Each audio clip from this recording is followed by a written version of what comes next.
G'day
everyone, we left Cowleys Beach early yesterday and headed on down to Tumby Bay. There's a few spots down around Tumby Bay to camp.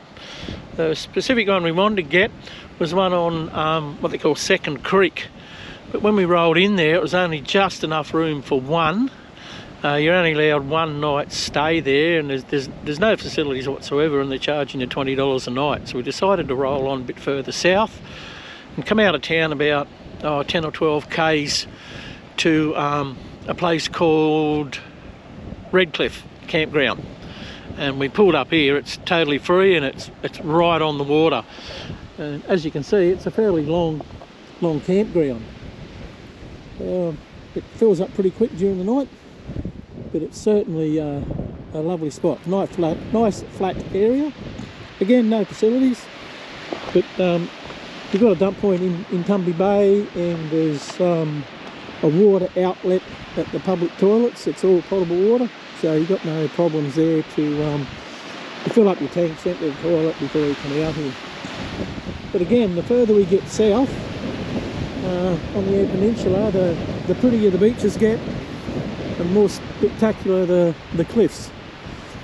As I said, there's 10 or 12 vans here, but you've got a beach to the south, beach to the north, and this lovely little rocky headland in between.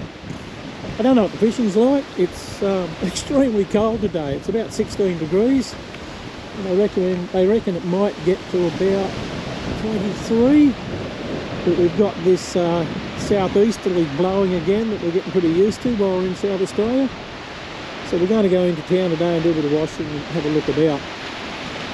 But as I said, again, beautiful spots to stay, absolutely free. I don't know if there's a time limit on how long you can stay here, but yeah, wow, it's just getting better and better the further we head south. Okay, Tony wanted a few shots from down the bottom on just going down, dropping off the edge and then looking back into some of the rocks and bits and pieces. So I just thought I'd give you a bit of a walking commentary as we go down the little track down onto the beach. This is one I've been using to come down here and do a bit of fishing. Caught a nice big fish yesterday. Don't really know what it was. I think it might have been what they call a queen salmon, but yeah, wasn't real impressed with the South Australian Fisheries app trying to locate different species. So we ended up chucking it back, and we caught a couple of little little baby salmon, which went back as well. But yeah, I just thought we'd do a bit of a walk down here this afternoon before we go tomorrow, we're moving on to Port Lincoln tomorrow. It's low tide at the moment. It's still a lovely little spot. And if it was a hot day and not blowing so windy, it would be beautiful just to find a nice spot without weeds and jump in and have a swim.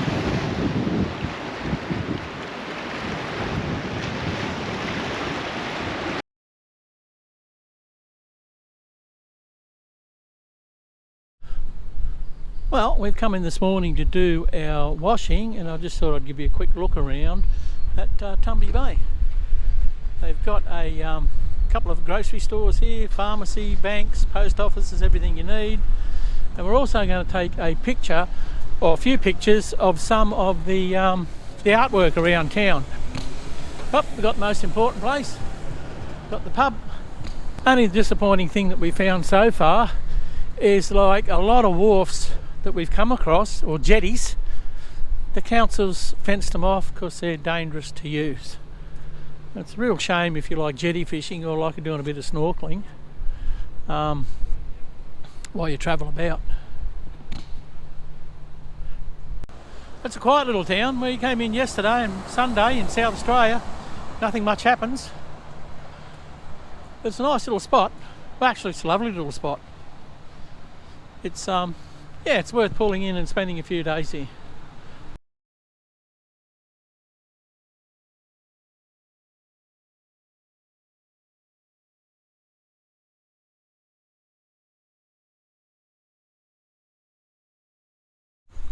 Well, g'day again.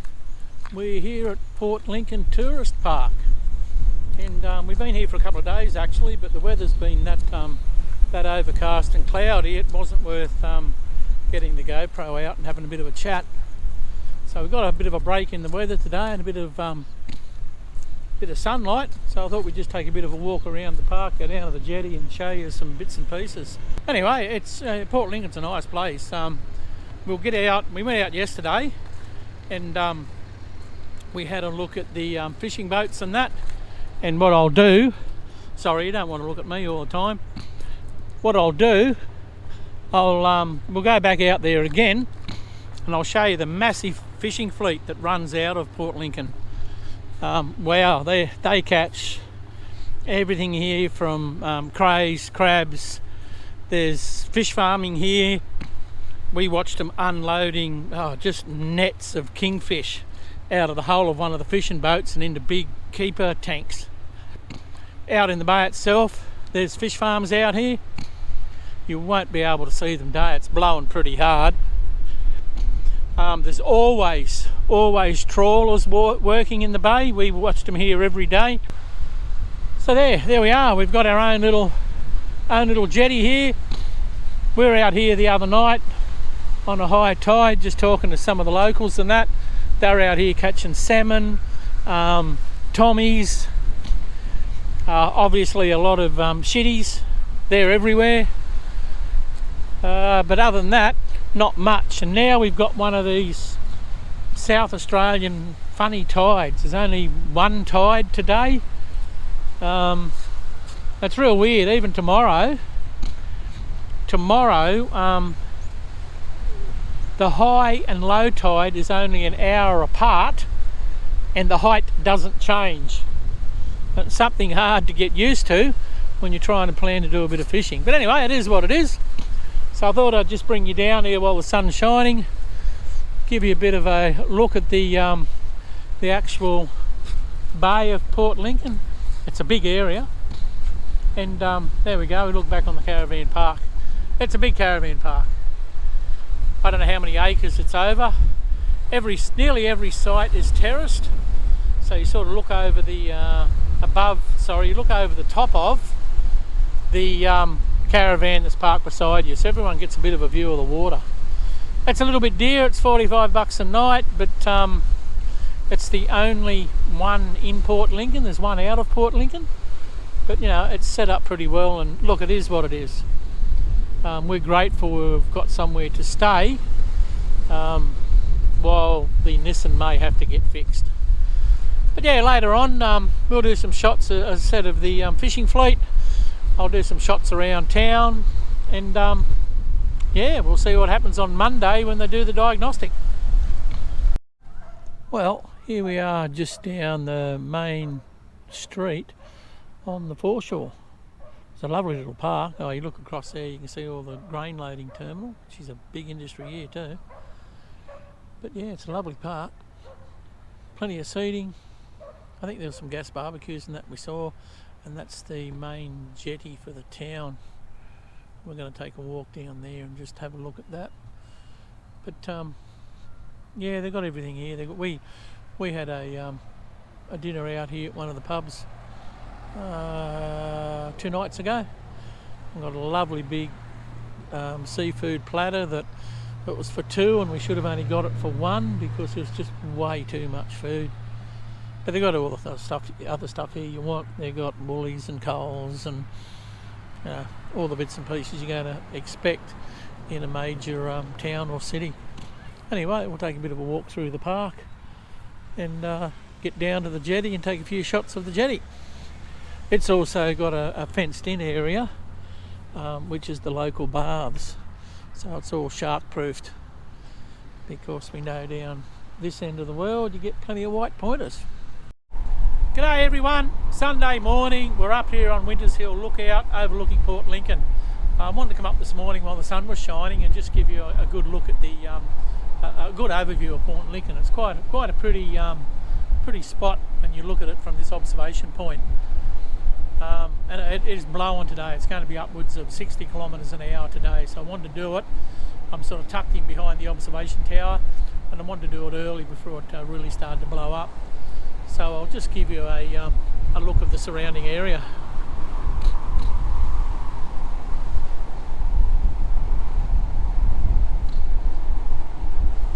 Unfortunately with the GoPro you can't zoom in that well and really see it. I mean, looking out there, we're looking directly out at the fish farms. I believe that's where they do a lot of kingfish farming. And then that heads further up the Gulf. Then we can sneak around the other side. We'll be right into the wind, so I don't know if you'll still hear me. There we're looking across the Eyre Peninsula towards Coffin Bay. And down that way we're looking down in towards the National Park, where once we get the Nissan sorted out, Tony and I are going to try and spend a few days down there on the beach, get out of the road for a bit. But it is a lovely place, Port Lincoln. There's plenty to do, plenty to see, lovely seafood restaurants. Yeah, nice spot. Put it on your bucket list. So the next time we talk to you, hopefully we'll be down in the National Park and we'll have had the problem solved with the Nissan. Catch you later. Morning. I said yesterday if the weather fined up a bit we'd go down and have a look at the massive fishing industry they got here at Port Lincoln. So we just dropped into, I suppose, what you'd call the first marina. There's 2 big marinas here, and just give you a look at some of the fleet that's here. And as you can see, there is a lot of boats and some big boats. So I can understand what they call Port Lincoln the fishing capital of Australia. And down here on the waterfront there's some multi-million-dollar homes too. We've talked to a few people and they say, yep, if you want to know where the money is in Port Lincoln, this is where it is. So there you go, we'll go around to the other marina and we'll take a few photos.